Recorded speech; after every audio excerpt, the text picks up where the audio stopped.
Dear students, good morning. तो हम पिछले क्लास से क्या है प्रेमचंद जी द्वारा रचित बड़े घर की बेटी इस पाठ की इस कहानी की चर्चा करते आ रहे हैं। तो इसके पहले क्या है, पहले क्लास में इस कहानी के लेखक के परिचय और उसके उद्देश्य के बारे में, उसके साथ क्या है इस पाठ में क्या है भाग जो अभी पहला भाग का चर्चा कर चुके हैं। तो अब हम आज इस क्लास में क्या है दूसरा भाग और तीसरा भाग की आधा भाग की चर्चा हम क्या करेंगे, आज करेंगे। तो पहले भाग में तो आपने देखा है कि बेनी माधव सिंह के परिवार के बारे में हम चर्चा कर चुके हैं। बेनी माधव सिंह गौरीपुर गांव के क्या है एक जमींदार है, एक मुखिया है। तो उनके दो बेटे हैं, एक श्रीखंड सिंह और दूसरा है लाल बिहारी सिंह। श्रीखंड सिंह क्या है BA डिग्री प्राप्त कर चुके हैं, एजुकेटेड है, देखने में दुबला पतला है। और लाल बिहारी सिंह जो है वो क्या है अनएजुकेटेड है, मतलब उतना शिक्षक क्या है उसको इतना इंटरेस्ट नहीं है एजुकेशन में, और देखने में बहुत ही सुंदर है, चौड़ा छाती भरा हुआ मुखड़ा है उसका। और उसके साथ क्या है उसके साथ साथ क्या है आनंद जी के पिताजी जो है भूप सिंह, उनके बारे में चर्चा कर चुके हैं। वो भी एक तालुकेदार है, तालुका ऑफिसर है, और उनको जो फैसिलिटी देना चाहिए गवर्नमेंट वाले सभी फैसिलिटी दे चुके थे। उनको 7 लड़कियाँ थी, 7 लड़कियाँ में आनंदी कौन है चौथी लड़की है। तो पहले ही 3 लड़कियों का शादी उन्होंने बहुत ही धूमधाम से किए थे, लेकिन वो भी क्या है एक खर्च के मतलब एक लोन लेकर, मतलब पैसे को उधार लेकर उन्होंने शादी की थी। लेकिन चौथी लड़की का शादी करना उनके लिए मुश्किल था। तो ऐसे करके उनको क्या है मतलब इधर बड़े घर में शादी करके देना भी नहीं चाहते थे, और उसके साथ साथ क्या है एक छोटे परिवार में मतलब एक मध्यम वर्गीय कुटुंब में देना नहीं चाहते थे। लेकिन एक दिन क्या होता है श्रीखंड सिंह जो है वो क्या करते हैं भूप सिंह के घर एक नागरिक प्रचार सभा की एक चंदा वसूली के लिए आते हैं। तो चंदा वसूली के लिए जब आते हैं तो तब क्या होता है श्रीखंड जी के अच्छे गुण जो रहते हैं उससे भूप सिंह क्या है प्रसन्न हो जाते हैं, रिश्ते हैं। तो इसकी वजह से वो क्या करते हैं आनंद की शादी क्या करते हैं श्रीखंड सिंह से करवा देते हैं। जब आनंदी श्रीखंड सिंह से मतलब बड़े घर की बेटी होने पर भी श्रीखंड सिंह जैसा मध्यवर्गीय कुटुंब का एक जो लड़का है उससे शादी करके आती है, तो यहाँ का मतलब उसके नए घर जो रहता है ससुराल का एक रंग ढंग क्या है अलग ही रहता है। मतलब आनंदी क्या है आते वक्त रेशमी स्लीपर लाई थी, लेकिन इधर क्या है उसको डाल के घूमने के लिए पहन के घूमने के लिए क्या है इधर एक भाग भी नहीं है, मतलब एक गार्डन भी नहीं है। उसके साथ क्या है एक जो सिंपल एक मकान जो है मकान के लिए कुछ खिड़कियाँ भी नहीं है, उसके साथ क्या है जमीन पर टाइल्स भी नहीं है। फिर भी वो क्या करती है मतलब बचपन से उसको एक सजावट की आदत रहती है, लेकिन सजने की आदत रहती है। लेकिन इधर आने के बाद वो क्या करती है जो उसकी आदत थी बड़े घर में रहने की जो आदत थी, एक लग्जरी लाइफ की एक ऐशोराम जीवन करने की जो आदत थी, उसको धीरे धीरे क्या करती है उससे पीछा छुड़ाती है। मतलब जैसे मध्यवर्गीय कुटुंब में रहना चाहिए वैसे रहने के लिए कोशिश क्या है इधर आनंदी करती है। ये क्या है पहला भाग में हमने इसका बारे में चर्चा कर चुके हैं। तो आज हम क्या है इस कहानी के दूसरा भाग जो है उसके बारे में चर्चा करेंगे। तो देखिए पेज नंबर 4 पे एक दिन दोपहर के समय लाल बिहारी सिंह 2 चिड़िया लिए हुए आया और भावस से बोला, जल्दी से पका दो, मुझे भूख लगी है। आनंदी भोजन बनाकर उसकी राह देख रही थी। अब वह नया व्यंजन बनाने बैठी। हांडी में देखा तो घी पाव भर से अधिक न था। बड़े घर की बेटी उपाय क्या जाने, उसने सब घी मांस में डाल दिया। लाल बिहारी खाने बैठा तो दाल में घी न था। बोला, दाल में घी को नहीं छोड़ा। देखिए एक दिन क्या होता है दोपहर के समय लाल बिहारी क्या करते हैं 2 चिड़िया लेकर घर आते हैं और अपने भावज यानी भाभी से कहते हैं कि भाभी कौन है इधर आनंदी से कहते हैं कि इसको क्या है इस दोनों चिड़िया को लेकर क्या करो मांस पका दो करके। पहले ही इधर क्या है आनंदी खाना बना चुकी थी, फिर भी क्या है देवर की बात को मना नहीं कर सकती थी, टुकड़ा नहीं सकती थी, इसलिए क्या करती है मांस पकाने जाती है। तो मांस पकाने जाती है तो उधर क्या है घर में घी कितना रहता है सिर्फ पाव भर घी रहता है। तो उससे वो क्या करती है, उसी घी को पूरा माउस में डाल देती है, क्योंकि बड़े घर की बेटी किफायत क्या जाने, किफायत यानी बचत करना उसके लिए मुश्किल था, क्योंकि अपने मायके में क्या है, बड़े घर की बेटी होने के नाते वो क्या है, बहुत ही जो भी खाने की चीज़ हो, जो भी यूज करने की चीज़ हो, उसको ज़्यादा करते, मतलब ज़्यादा यूज करते थे, उसको लिमिटेशन नहीं थे उनके यहाँ। तो इसलिए क्या है, बड़े घर की बेटी बचत करना नहीं जानती थी, जो पाव भर घी था वो क्या है, उसके लिए कम था। ऐसे जो मध्यवर्गीय कुटुंब के लोग हैं उनके लिए तो क्या है, वो बहुत है, पाव भर घी बहुत है, लेकिन क्या है, बड़े घर की बेटी के लिए घी क्या है, पाव भर घी बहुत ही कम है। तो इसलिए वो क्या करती है, पूरा माउस में डाल देती है। जब खाना पकाने के बाद लाल बिहारी खाने के लिए बैठ जाता है, तो तब क्या है, माउस के साथ क्या है, एक दाल बनाई थी वो, उस दाल में क्या है, घी नहीं डाली थी। इसीलिए लाल बिहारी इधर क्या है, अपने भाभी से पूछ रहा है कि दाल में घी क्यों नहीं डाला, छोड़ा यानी क्यों नहीं डाला आपने, करके इधर क्वेश्चन कर रहा है। ಆತ್ಮೀಯ ವಿದ್ಯಾರ್ಥಿಗಳೇ, ನೀವು ಈಗಾಗಲೇ ಈ ಒಂದು ಕಥೆಯ ಮೊದಲನೇ ಭಾಗದ ಅಭ್ಯಾಸ ಮಾಡಿದ್ರಿ. ಈಗ ನಾನು ಚರ್ಚೆ ಮಾಡ್ತಾ ಇರೋದು ಎರಡನೇ ಭಾಗದಲ್ಲಿ ಏನಪ್ಪ ಅಂತಂದ್ರೆ, ಇಲ್ಲಿ ಲಾಲ್ ಬಿಹಾರಿ ಸಿಂಗ್ ಏನಪ್ಪ ಅಂತಂದ್ರೆ, ಒಂದು ಮಧ್ಯಾಹ್ನದ ಹೊತ್ತಿಗೆ 7 ಪಕ್ಷಿಗಳನ್ನ ತೆಗೆದುಕೊಂಡು ಬಂದು ತನ್ನ ಅತ್ತಿಗೆ ಏನಿರ್ತಾಳ, ಭಾವಜ್ ಅಂತಂದ್ರೆ ಭಾಬಿ ಅಂತಂದ್ರೆ ಅತ್ತಿಗೆ ಏನಿರ್ತಾಳ, ಅವಳಿಗೆ ಏನು ಹೇಳ್ತಾಳಪ್ಪ ಅಂತಂದ್ರೆ, ಅದನ್ನ ಮಾಂಸದ ಅಡುಗೆ ಮಾಡಲಿಕ್ಕೆ ಹೇಳ್ತಾನೆ.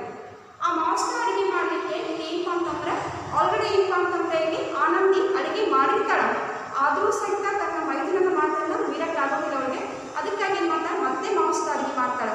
ಮಾಂಸದ ಅಡುಗೆ ಮಾಡಿದಾಗ ಆ ದಿವಸ ಅವ್ರ ಮನೆಯಲ್ಲಿ ಅವ್ರ ತುಪ್ಪ ಎಷ್ಟಿರ್ತದೆ ಅಂತಂದ್ರೆ ಪಾವ್ ಕೆಜಿ ಅಷ್ಟೇ ತುಪ್ಪ ಇರ್ತದಲ್ಲಿ. ಅದಕ್ಕಾಗಿ ಅವಳು ದೊಡ್ಡ ಮನೆ ಅಂದರೆ ಶ್ರೀಮಂತರ ಮನೆಯ ಮಗಳು ಆಗಿರೋದ್ರಿಂದ ಅವಳಿಗೆ ಉಳಿತಾಯ ಮಾಡೋದು, ಕಿಫಾಯತ್ ಅಂತಂದರೆ ಬಚತ್ ಕರ್ಣ ಅಂತಂದ್ರೆ ಉಳಿತಾಯ ಮಾಡೋದಷ್ಟು ಗೊತ್ತಿರೋದಿಲ್ಲ ಅವ್ರಿಗೆ. ಯಾಕಂದರೆ ಮಧ್ಯವರ್ಗದ ಕುಟುಂಬದಲ್ಲಿರ್ಬೋದು, ಬಡತನ ಕುಟುಂಬದಲ್ಲಿರ್ಬೋದು, ಅವ್ರು ಏನಪ್ಪ ಅಂತಂದ್ರೆ ಆ ಪಾವ್ ಕೆಜಿ ತುಪ್ಪ ಅವ್ರಿಗೆ ಭಾಳಷ್ಟು ದಿನ ಬರ್ತದೆ. ಅದು ಅಂದ್ರೆ ಯಾವ ರೀತಿ ಅದನ್ನು ಯೂಸ್ ಮಾಡಬೇಕು ಅನ್ನೋದು ಸ್ವಲ್ಪ ಗೊತ್ತಿರ್ತದೆ ಅವ್ರಿಗೆ. ಆದ್ರೆ ಇವಳು ಶ್ರೀಮಂತರ ಮನೆ ಮಗಳಾಗಿರೋದ್ರಿಂದ ಇವಳಿಗೆ ಆ ಪಾವ್ ಕೆಜಿ ತುಪ್ಪ ಇರ್ತದೆ ಅದು ಭಾಳಷ್ಟು ಕಡಿಮೆ, ಅವ್ರ ಪಾಲಿಗೆ ಅದು ಕಡಿಮೆ, ಇವ್ರ ಪಾಲಿಗೆ ಅದು ಹೆಚ್ಚು. ಅದಕ್ಕೆ ಅವಳು ಏನು ಮಾಡ್ತಾಳೆ, ಅದನ್ನೆಲ್ಲರೂ ತೊಗೊಂಡು ಮಾಂಸದ ಅಡುಗೆಯಲ್ಲಿ ಹಾಕಿಬಿಡ್ತಾಳೆ. ಆ ಮಾಂಸದ ಅಡುಗೆಯಲ್ಲಿ ಹಾಕಿದಾಗ ಆಮೇಲೆ ಲಾಲ್ ಬಿಹಾರಿ ಸಿಂಗ್ ಊಟಕ್ಕೆ ಕೂತ್ಕೋತಾಳೆ.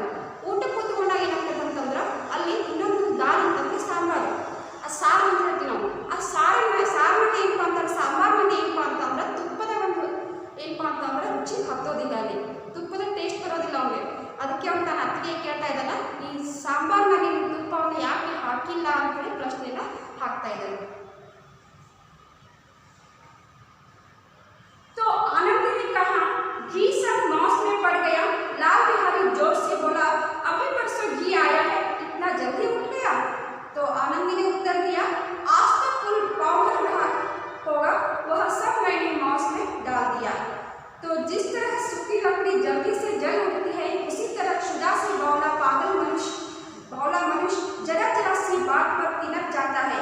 लाल बिहारी को भावज की यह दिटाई बहुत बुरी मालूम हुई। तिनक कर बोला, मैके में तो चाहे घी की नदी बहती हो। देखिए इसमें टॉप वर्ड से क्षुधा यानी भूख से तड़पा हुआ इंसान या अतृप्ति, बौला यानी पागल, डिटाई तिनक में यानी गुस्सा होना, क्रोध होना, डिटाई यानी दुस्साहस करना। देखिए आनंदी ने मतलब जब लाल बिहारी खाने बैठता है तो दाल में घी नहीं थी, इसके वजह से क्या है, अपने भाभी से क्वेश्चन करता है कि प्रश्न पूछता है कि दाल में क्या क्यों नहीं डाला आपने। तो इधर आनंदी ने उसके लिए उत्तर दे रही कि घी क्या है, मैंने सब मांस में डाल दी है, उसका पूरा घी क्या है मांस में पड़ गया है। तो लाल बिहारी से गुस्सा है, लाल बिहारी जोर से कह रहा है कि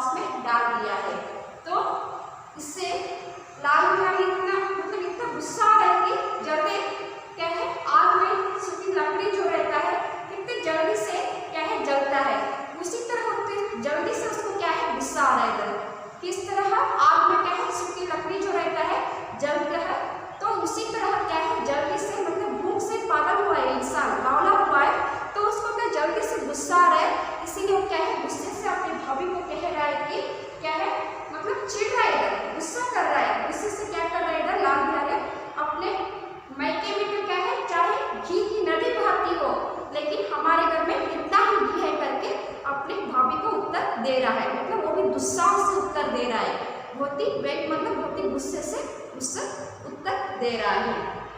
ಇಲ್ಲಿ ಏನಪ್ಪಾ ಅಂತಂತಂದ್ರ ಲಾಲ್ ಬಿಹಾರಿ ತನ್ನ ಅತ್ತಿಗೆ ಪ್ರಶ್ನೆ ಕೇಳ್ತಾನ, ನೀನು ಸಾಂಬಾರಲ್ಲಿ ತುಪ್ಪ ಯಾಕೆ ಹಾಕಿಲ್ಲ ಅಂತ ಹೇಳಿ. ಅದಕ್ಕೆ ಅವಳು ಉತ್ತರ ಕೊಡ್ತಾಳ ಅತ್ತಿಗೆ ಆನಂದಿ, ತುಪ್ಪ ಏನಪ್ಪಾ ಅಂತಂದ್ರೆ ಮನೆಯಲ್ಲಿ ಸ್ವಲ್ಪ ಕೆಜಿ ಅಷ್ಟೇ ತುಪ್ಪ ಇತ್ತು, ಅದು ನಾನೆಲ್ಲ ಏನಪ್ಪಾ ಅಂತ ಅದು ಮಾಂಸದಲ್ಲಿ ಬಿತ್ತು ಅಂತ ಹೇಳ್ತಾಳೆ ಅವಳು. ಅದಕ್ಕೆ ಅವ್ನಿಗೆ ಸಿಕ್ಕಂತ ಇದೆ, ಮೊದಲೇ ಹಸ್ತಿದ್ದವನು. ಅದಕ್ಕೆ ಮೊದಲೇ ಯಾವ ರೀತಿ ಬೆಂಕಿಯಲ್ಲಿ ಈ ಒಣಗಿದ ಕಟ್ಟಿಗೆ ಇರ್ತದ ಭಾಳ ಜಲ್ದಿ ಸುಡ್ತದದು. ಹಸಿ ಕಟ್ಟಿಗೆ ಹಾಕಿದ್ರೆ ಬೆಂಕಿ ಅಷ್ಟು ಜಲ್ದಿ ಕುತ್ಕೊಳ್ಳೋದಿಲ್ಲ. ಆದರೆ ಏನಪ್ಪಾ ಅಂತಂದ್ರೆ ಈ ಒಣಗಿದ ಕಟ್ಟಿಗೆ ಏನಿದೆ ಯಾವ ರೀತಿ ಬೆಂಕಿ ಬೇಗನೆ ಸುಡ್ತದೋ ಆ ರೀತಿ ಅವ್ನು ಬೇಗನೆ ಸಿಟ್ಟು ಬರ್ತಾ ಇದೆ, ಕೋಪ ಬರ್ತಾ ಇದೆ. ಕೋಪದಿಂದ ಅವ್ನು ಏನಂತ ಇದ್ದಾನೆ ಅಂತಂದ್ರೆ, ನಿಮ್ಮ ತವ್ರ ಮನೆಯಲ್ಲಿ ಏನಪ್ಪಾ ಅಂತಂದ್ರೆ ಈ ತುಪ್ಪ ಪಾವು ತುಪ್ಪದ ನಿಮ್ಮ ತವ್ರ ಮನೆಯಲ್ಲಿ ಏನಪ್ಪಾ ಅಂತಂದ್ರೆ ತುಪ್ಪದ ನದಿನೇ ಹರಿತಾ ಇರ್ಬೋದು, ಆದರೆ ನಮ್ಮ ಮನೆಯಲ್ಲಿ ಇರೋದು ಇಷ್ಟೇ ತುಪ್ಪ ಇದೆ ನೋಡಿ ಬಳಸಬೇಕು ಅಂತ ಹೇಳಿ ಅವನು ಲಾಲ್ ಬಿಹಾರಿ ಸಿಂಗ್ ತನ್ನ ಅತ್ತಿಗೆಗೆ ಹೇಳ್ತಾ ಇದ್ದಾನೆ.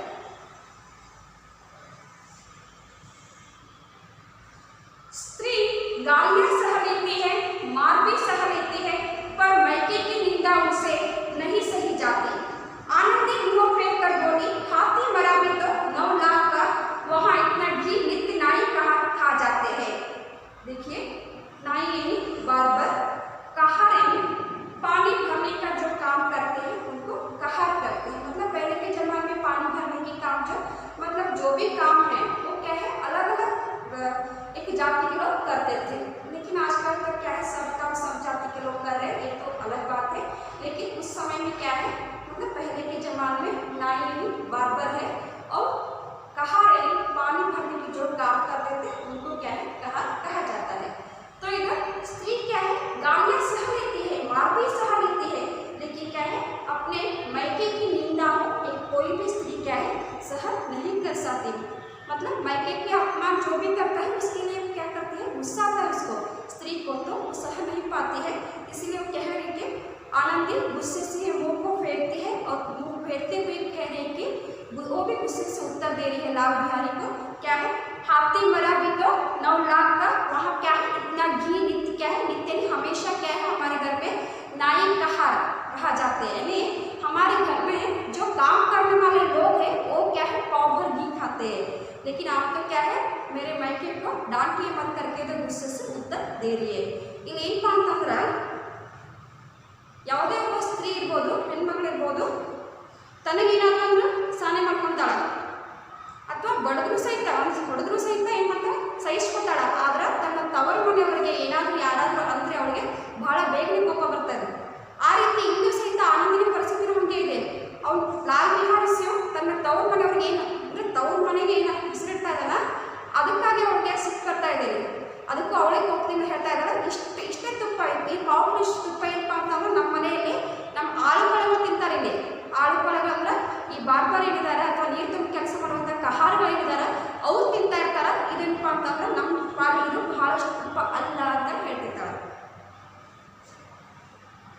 लाल बिहारी जल गया, थाली उठाकर पलट दी और बोला जी चाहता है जी पकड़कर खींच लूं। तो आनंदी को भी क्रोध आ गया, मुंह लाल हो गया, बोली वह होते तो आज इसका मजा चखाते। देखिए लाल बिहारी बहुत ही जलता है, गुस्सा आता है उसको।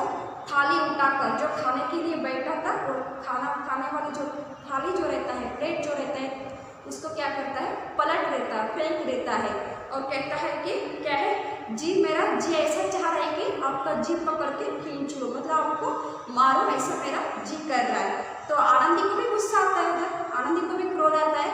तो उत्तर देते हैं कि मुंह उसका भी मुंह क्या है लाल होता है और बोलती है कि अगर वो होते तो इसका मजा अलग होता। वो होते तो यानी आनंदी के पति क्या है इधर दूसरे गाँव में रहते हैं, वो हर शनिवार इतना ही इधर क्या है आनंदी के पास मतलब उनके घर आते रहते हैं, लेकिन वो नहीं है इधर, मतलब आनंदी के पति श्रीकंठ नहीं है इधर। तो इसीलिए आनंदी बोल रही है गुस्से से बोल रही है कि वो अगर होते तो मेरे पति इधर होते तो इसका क्या है अलग ही बात होता, क्योंकि श्रीकंठ उसको क्या है लाल बिहारी अपने भाई को उत्तर ಇದರ್. ಇಲ್ಲಿ ಏನಪ್ಪ ಅಂತಂದ್ರೆ ಲಾಲ್ ಬಿಹಾರಿ ಏನಪ್ಪ ಅಂತಂದ್ರೆ ಅವನು ಸಿಟ್ಟು ಬರ್ತಾ ಇದೆ. ಅವ್ನು ಸಿಟ್ಟು ಬಂದು ಏನು ಮಾಡ್ತಾನೆ ಅಂದ್ರೆ ಊಟ ಮಾಡುವಂಥ ತಟ್ಟೆ ಏನಿರ್ತದ ಅದನ್ನೆಲ್ಲ ಎಬ್ಬಿಸಿ ಒಗದ್ಬಿಡ್ತಾನೆ. ಅವನು ಎಬ್ಬಿಸಿ ಒಗದ್ಮೇಲೆ ಆಮೇಲೆ ಆನಂದಿಗೂ ಸಹಿತ ಕೋಪ ಬರ್ತದ. ಅವಳು ಸಹಿತ ಏನಂತಾಳೆ ಅಂತಂದ್ರೆ ಒಂದು ವೇಳೆ ನನ್ನ ಪತಿ ಇದ್ದಿದ್ರೆ ಏನಪ್ಪ ಅಂತಂದ್ರೆ ನನ್ನ ಪತಿ ಶ್ರೀಕಂಠ ಸಿಂಗ್ ಇದ್ದರೆ ಇದ್ರ ಮಜಾನ ಬೇರೆ ಇತ್ತು ಅಂತ. ಯಾಕಂದ್ರೆ ಶ್ರೀಕಂಠ ಸಿಂಗ್ ತನ್ನ ತಮ್ಮನಿಗೆ ಅಲ್ಲಿ ಉತ್ತರ ಕೊಡ್ಬೋದಿತ್ತು.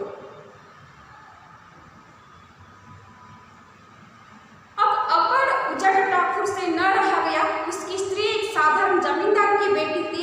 जब जी चाहता उस पर हाथ साफ कर लिया करता था. खड़ा उठाकर आनंदी की ओर जोर से फेंकी और बोला, जिसकी गुमान पर भुनी हुई हो उसे भी देखूंगा और तुम्हें भी. गुमान ಅಂತಂದ್ರೆ घमंड. खड़ाऊ ಅಂತಂದ್ರೆ खड़ाऊ यानी लकड़ी से बनी हुई पादुका जो साधु संत पहनते हैं वही पादुका है. और गुमान यानी घमंड. उझड़ यानी असभ्य गवार व्यक्ति. उझड़ यानी असभ्य गवार व्यक्ति. तो इधर जो अपर अनएजुकेटेड जो था, उझड़ ठाकुर जो था, असभ्य जो था, वो क्या है इधर क्या है उससे रहा नहीं गया. मुझे बहुत ही गुस्सा आता है क्योंकि उसकी स्त्री यानी उसकी पत्नी लाल बिहारी सिंह की पत्नी क्या है एक साधारण जमींदार की बेटी थी. वो इतने बड़े घर की बेटी नहीं थी, अमीर घर की मतलब अमीर बाप की लड़की नहीं थी. तो उसने क्या है उसको क्या करता था लाल बिहारी सिंह तब उसको गुस्सा आता था तो क्या करता था जब उसका जी चाहता जब उसको गुस्सा आता तो क्या है उसको मारता पीटता था अपने पत्नी को. लेकिन ये भाभी है पीट नहीं सकता है. फिर भी क्या है उसको बहुत ही गुस्सा आ रहा है. फिर भी वो क्या करता है खड़ा हो जो रहता है लकड़ी से बना हुआ जो पादुका रहता है उसको क्या करता है झोल से आनंदी को तरफ फेंकता है. तो फेंकने से क्या है वो क्या है और फेंकते हुए बोलता है कि उस खड़ाऊ को उस जो पादुका जो रहता है उसको फेंकते हुए कहता है कि जिसकी गुमान पर जिसकी घमंड पर आप क्या है भरे हुए पले हुए हैं उनको भी देखूंगा और आपको भी. इसका अर्थ है कि उनके मायके के बारे में बात कर रहे हैं. जिसके गुमान पर है मायके की घमंड पर बड़ी हुई है पली हुई है ऐसे वो बोल रहा है. लेकिन ऐसी कोई बात नहीं है. आनंदी उस तरह की लड़की नहीं है. फिर वो कह रहा है कि गुस्से से खड़ाऊ को फेंकते हुए जिसकी गुमान पर और क्या है पली हुई हो उनको भी देखूंगा आपको भी देखूंगा करके बोल रहा है. ಇಲ್ಲೇನಪ್ಪ ಅಂತಂದ್ರೆ ಲಾಲ್ ಬಿಹಾರಿ ಏನಪ್ಪ ಅಂತಂದ್ರೆ ಸಿಟ್ಟು ಬಂದಾಗ ಈ ಅಸಭ್ಯ ವ್ಯಕ್ತಿ ಏನಿದಾನ ಲಾಲ್ ಬಿಹಾರಿ ಸಿಂಗ್ ಅಶಿಕ್ಷಿತ ವ್ಯಕ್ತಿ ಏನು ಮಾಡ್ತಿದ್ದ ಅಂದ್ರೆ ತನ್ನ ಕೋಪ ಬಂದಾಗೆಲ್ಲ ಅವನ ಪತ್ನಿ ಅವನ ಹೆಂಡತಿ ಏನಪ್ಪ ಅಂತಂದ್ರೆ ಅವನು ಸಾಧಾರಣ ಜಮೀನ್ದಾರನ ಮಗಳಿರ್ತಾಳೆ ಅವಳು. ಅದಕ್ಕಾಗಿ ಅವೇನು ಮಾಡ್ತಾರೆ ಸಿಟ್ಟು ಬಂದಾಗ ಅವನ ಬಡಿತಾ ಇದ್ದ. ಆದರೆ ಈ ರೀತಿ ಅತ್ತಿಗೆ ಮಾಡಕ್ಕೆ ಬರ್ತಿಲ್ಲ. ಅವೇನು ಮಾಡ್ತಾರಲ್ಲ ಈ ಕಟ್ಟಿಗೆಯಿಂದ ಮಾಡಿದ ಪಾದುಕೆಗಳೇನಿರ್ತಾವ ಸಾಧು ಸಂತರು ಹಾಕೊಳ್ಳುವಂಥ ಪಾದುಕೆಗಳು ಆ ಪಾದುಕೆ ಏನು ಮಾಡ್ತಾನೆ ಜೋರಾಗಿ ಆನಂದಿಗೆ ಎಸಿತಾನ ಅಂತ ಇದ್ದಾನೆ. ನೀನು ಯಾರು ಘಮಂಡಿ ಮೇಲೆ ಯಾರು ಸೊಪ್ಪಿನ ಮೇಲೆ ನೀನು ಬೆಳೆದಿದೆಯಾ ಅವ್ರನ್ನೂ ನೋಡ್ತೀನಿ ಒಂದು ಕೈಯೋ ನಿನ್ನನ್ನು ನೋಡ್ಕೋತೀನಿ ಅಂತ ಹೇಳ್ತಾ ಇದ್ದಾನೆ.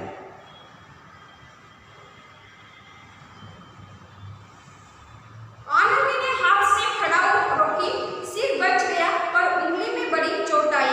क्रोध के मारे हवा से हिलते पत्ते की भांति कांपती हुई अपने कमरे में आकर खड़ी हो गई. स्त्री का बल और साहस मान और मर्यादा पति तक है.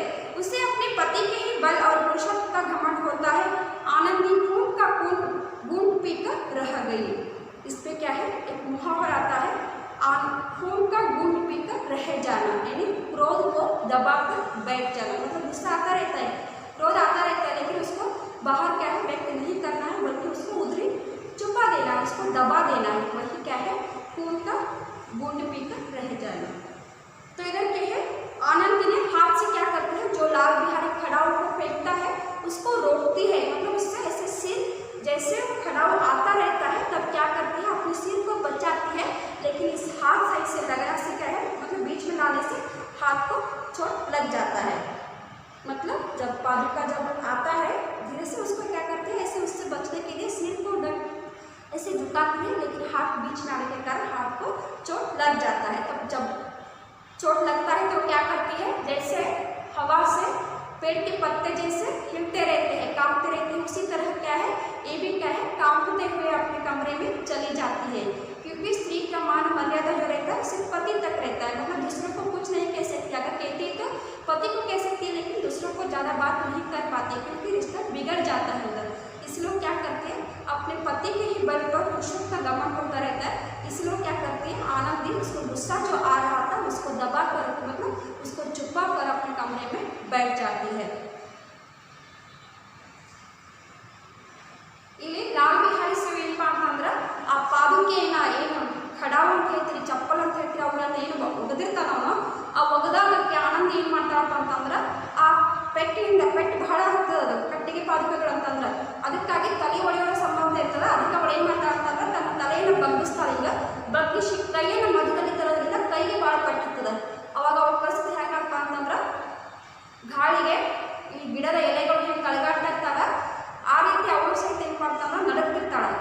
ಪೆಟ್ಟಿನ ಹತ್ತಿರ್ತಲ್ಲ, ಆ ಪೆಟ್ಟಿನಿಂದ ನಡ್ಕೊಂಡ್ರೆ ಏನು ಮಾಡ್ತಾಳೆ ಅಂತಂದ್ರೆ ಅವಳು ತನ್ನ ಕೋಣೆಗೆ ಹೋಗ್ತಾಳೆ, ರೂಮಿಗೆ ಹೋಗ್ತಾಳೆ. ಯಾಕಂತಂದ್ರೆ ಅವಳ ಸ್ತ್ರೀಯ ಮಾನ ಮರ್ಯಾದೆ ಅವಳ ಪತಿಯ ತನಕ ಅಷ್ಟೇ. ಆ ಪತಿಯ ಏನಪ್ಪ ಅಂತಂದ್ರೆ ಅವ್ರ ಮೇಲೆ ಅವರಿಗೊಂದು ಏನಾದರೂ ಅನುಭವ ಆದರೆ ಬೇರೆಯವ್ರಿಗೆ ಏನೋ ಅನ್ನಲಿಕ್ಕೆ ಸಾಧ್ಯ ಇಲ್ಲ. ಯಾಕಂತಂದ್ರೆ ಅವಳ ಸಂಬಂಧಗಳ ಹಾಳಾಗೋ ಪರಿಸ್ಥಿತಿ ಇರ್ತದೆ, ಹಾಳಾಗೋ ಸ್ಥಿತಿ ಇರ್ತದಲ್ಲಿ. ಅದಕ್ಕಾಗಿ ಏನು ಮಾಡ್ತಾಳೆ, ತನ್ನ ಪತಿ ಬೇರೆ ಊರಲ್ಲಿ ಇರೋದ್ರಿಂದ ಕಾರಣ ಅವಳು ಸಿಟ್ಟು ಬಂದಿದ್ರು ಸಹಿತ ಅವಳು ಏನು ಮಾಡ್ತಾಳೆ, ಅದನ್ನು ಮುಚ್ಚಲಿಕ್ಕೆ ಪ್ರಯತ್ನ ಮಾಡ್ತಾಳೆ. ಅದನ್ನು ಅವನು ಲಾಭ ಏನು ಅನ್ನೋದಿಲ್ಲ, ಹಾಗೆ ಸುಮ್ಮನೆ ಇದ್ಬಿಡ್ತಾಳೆ, ತನ್ನ ಕೋಣೆಯಲ್ಲಿ ಕುಂತು ಬಿಡ್ತಾಳೆ. ಇದು ಏನಪ್ಪ ಅಂತಂದ್ರೆ ನಿಮ್ಮ कथेया टैगने भाग मुक्ताय ಆಗ್ತದೆ। ये क्या है, आपके कहानी के दूसरा भाग खत्म हुआ। तो तीसरे भाग की चर्चा हम आगे की क्लास में करेंगे। धन्यवाद।